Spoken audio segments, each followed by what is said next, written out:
আপনাদের সবার দৃষ্টি আকর্ষণ করে বলছি, আমরা doctor Abu Bakar high school and college Tanore রাজশাহীর শিক্ষার্থী। আমরা কিছু দাবি উপস্থাপন করছি আপনাদের সামনে। দাবিগুলো হলো, প্রধান শিক্ষকের অসামাজিক কর্মকাণ্ডে বর্জন করতে হবে, স্কুলের দুর্নীতি চাঁদাবাজি সব বন্ধ করতে হবে, যত রকম অনুদান দেওয়া হয়েছে তার সব রকম হিসাব নিকাশ আমাদের দিতে হবে, মেয়েদের কমন রুম, স্যানিটাইজেশন রুম ব্যবস্থা ও নামাজ ঘর ইত্যাদি প্রদান করতে হবে। স্কুলের রিপোর্ট বক্স থাকা লাগবে, সেখানে ছাত্রছাত্রীরা তাদের স্বাধীনতার সঙ্গে অভিযোগ প্রদান করতে পারবে। স্কুলের সকল আয় ব্যয়ের হিসাব আমাদের জানাতে হবে।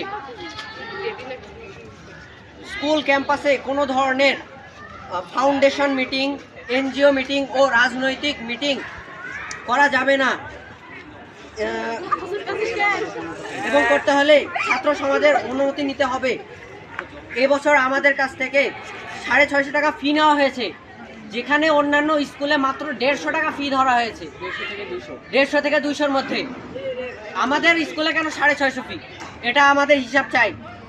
তারপর স্কুলে মেয়েদের সার্বিক নিরাপত্তা প্রদান করতে হবে।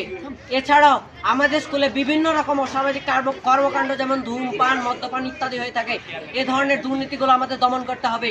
কলেজের শিক্ষার্থীরা আমাদের যে কোনো জায়গায় ঢুকে পড়ে, আমাদের জুনিয়রদের রুমে ঢুকে অশ্লীল কথাবার্তা বলে। এ ধরনের কর্মকাণ্ড বর্জন করতে হবে। মেয়েদের টিজ করে কথাবার্তা বলে, এগুলো ইফটিজিং এর বিরুদ্ধে আমাদের এখনই ব্যবস্থা নিতে হবে। আপনাদের দৃষ্টি আকর্ষণ করে বলছি, বিশেষ করে বৈষম্য বিরোধী ছাত্র আন্দোলনের কাছে আমাদের এসব দাবি দফা যতক্ষণ না মারবেন আমরা রাজপথ ছেড়ে যাব না। আমরা এই স্কুল ক্যাম্পাসে অবস্থান করব। এখন আমরা এই আন্দোলনের বিরুদ্ধে আমরা যে আমাদের 10 দফা দাবি স্যারদেরকে বলেছে, তো প্রধান শিক্ষক বলেছে আমরা আলোচনা করছি। 24 ঘন্টার আমরা আনলিমিটেড টাইম দিয়েছি। 24 ঘন্টার ভিতর যদি তারা আমাদের দাবিগুলো যদি না পূরণ করে, তাহলে আমরা ব্যবস্থা যদি না পূরণ করে, তাহলে আমরা অন্য পদক্ষেপ নিতে বাধ্য হব। রাজপথে আন্দোলন করতে, বৈষম্য বিরোধী ছাত্র আন্দোলন 10 দফা দাবি পূরণ না হলে 1 দফা দাবি প্রত্যাখ্যান শুরু করে দেব। এটাই চলবে। আমাদের দাবি মেয়েরা তোমরা পর্যন্ত আমরা ক্লাসে গিয়ে আমাদের দাবি চলতে থাকবে।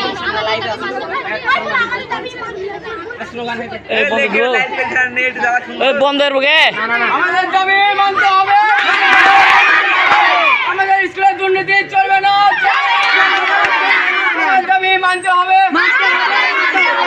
দুর্নীতি চলবে না, ইফটিজিং করা যাবে না।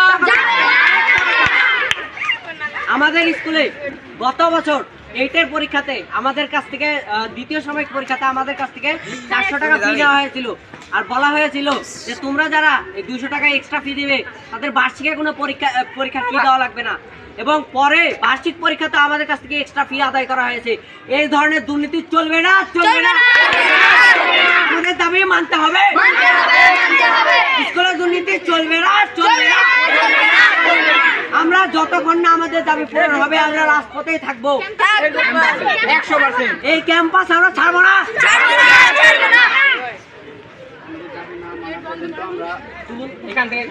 আমাদের দাবি না মানা পর্যন্ত আমরা কোনো ক্লাস করবো না।